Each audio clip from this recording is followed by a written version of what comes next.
안녕하세요. 오늘 청취자분께서 보내주신 이 설교 일정 PDF 발췌본, 이거 정말 흥미롭더라고요. 네, 맞습니다. 그 도르트 신조의 첫 번째 주요 교리를 다룬 설교문이죠. 네, 맞아요. 인간의 상태나 구원, 믿음 같은 좀 깊이 있는 주제들을 다루고 있던데요. 그렇죠. 저희가 오늘 이걸 보면서 이 설교문이 말하는 핵심 개념들을 청취자분들이 좀 명확하게 이해할 수 있도록 그렇게 한번 진행해 보려고 합니다. 네, 좋습니다. 이 자료는 특히 그 기독교 신학의 중요 개념이죠. 하나님의 주권, 그리고 인간의 책임. 이 틀 안에서 구원의 과정을 설명하고 있어요. 하나님의 주권과 인간의 책임이요? 네, 아무래도 설교 형식이다 보니까 신학적인 개념을 좀 청중에게 전달하려는 그런 의도가 보입니다. 오늘 이 설교문의 핵심 주장들을 중심으로 한번 살펴보시죠. 좋습니다. 그럼 첫 번째 항목부터 볼까요?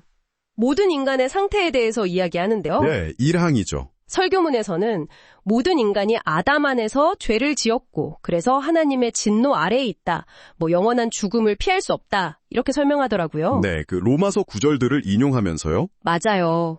모든 입을 막고 온 세상으로 하나님의 심판 아래 있게 하려 함이라. 이 구절이 나오는데 스스로를 구원할 능력이 전혀 없다는 걸 아주 강하게 얘기하는 것 같아요. 바로 그겁니다. 이게 신학적으로는 전적 타락 또는 전적 부패라고 부르는 교리인데요. 전적 타락이요? 네, 단순히 사람이 좀 나쁘다 이런 차원이 아니라 근본적으로 스스로의 힘으로는 하나님께 나아갈 수 없는 상태, 그런 무능력을 말하는 거죠.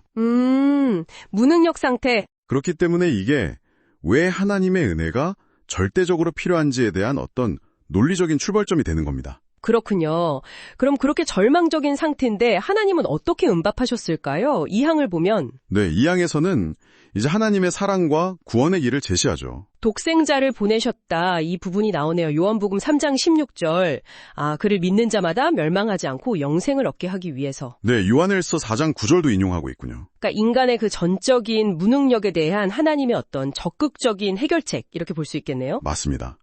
구원이 인간의 어떤 노력이나 자격에서 오는 게 아니라 전적으로 하나님의 주권적인 사랑, 또 그분의 계획에서 시작된다는 걸 보여주는 거죠. 앞에서 말한 그 인간의 상태를 생각하면 어쩔 수 없이 구원의 시작은 하나님으로부터 올 수밖에 없다. 이런 논리가 성립되는 겁니다. 그렇군요.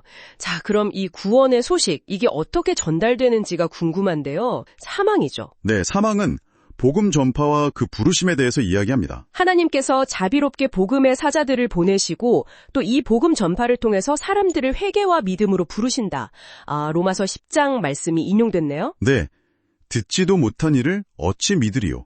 전파하는 자가 없이 어찌 들으리요? 이 질문이 핵심이죠. 네, 맞아요. 여기서 좀 흥미로운 점은요. 이 설교문이 복음 전파를 단순한 정보 전달 행위, 이걸 넘어서서 하나님께서 사람들을 구원으로 이렇게 효과적으로 부르시는 공식적인 수단으로 본다는 거예요. 그냥 정보 전달이 아니라 수단이요? 네. 그러니까 이게 단순한 인간의 노력이 아니라 하나님의 부르심 자체가 이 선포를 통해서 이루어진다. 이렇게 강조하는 거죠. 그렇군요.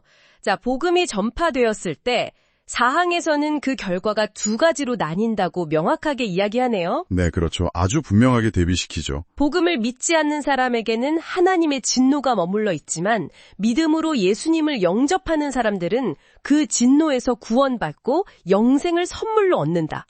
결과가 정말 극명하게 갈리네요. 네, 그 대비가 아주 선명합니다. 이 설교문에 따르면 복음에 대한 반응이 그냥 의견 차이가 아니라 영원한 운명을 결정짓는 아주 중대한 결과를 가져온다는 걸 강조하는 거죠. 자, 그럼 여기서 이런 질문이 나올 수 있을 것 같아요. 왜 어떤 사람은 믿고 또 어떤 사람은 믿지 않는 걸까? 이게 5항에서 다뤄지는 것 같은데요. 맞습니다. 5항이 그 지점을 다루죠. 설교문에서는 불신앙의 책임은 전적으로 그 믿지 않는 사람 자신에게 있다고 하네요. 그런데 믿음은 좀 다르게 설명하는 것 같아요. 네, 정확합니다. 불신앙의 책임은 인간에게 돌리는데 믿음에 대해서는 아주 결정적으로 얘기하죠. 그게 인간의 능력이나 선택의 결과가 아니라는 거예요. 내가 믿는 게 아니라? 네. 하나님께서 값없이 주시는 선물이다. 이렇게 강조합니다. 에베소서 2장 8절, 빌립보서 1장 29절 같은 구절들이 그걸 뒷받침하고요. 너희는 그 은혜에 의하여 믿음으로 말미암아 구원을 받았으니 이것은 너희에게서 난 것이 아니요 하나님의 선물이라. 이 구절이군요. 네, 이게 어쩌면 좀 현대적인 관점에서는 받아들이기 어려울 수도 있는 부분인데요.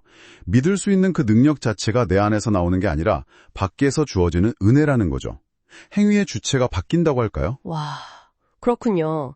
믿음이 선물이다. 네, 그리고 설교문 마지막에 나오는 그 주의점도 잠깐 언급할 필요가 있을 것 같아요. 알고 성경의 근거에서 아주 경건하고 신중하게 다뤄야 한다. 이런 점을 강조하거든요. 지식 전달을 넘어서 어떤 태도를 요구하는 거네요. 그렇죠. 이런 깊은 신학적인 주제 앞에서는 좀 겸손해야 한다. 이런 요청으로 보입니다. 네. 오늘 이렇게 설교원 PDF 발췌본을 통해서 도르트 신조 제1장의 핵심 내용을 쭉 따라가 봤습니다.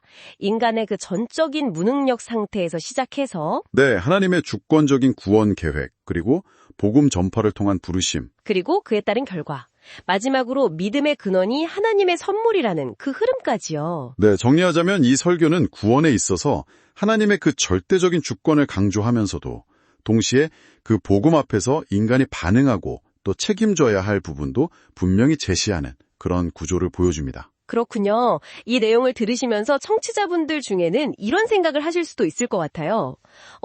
만약에 믿음이 전적인 하나님의 선물이라면 내가 복음을 듣고 믿기로 결단하는 나의 의지나 경험은 도대체 뭔가 하는 질문이요.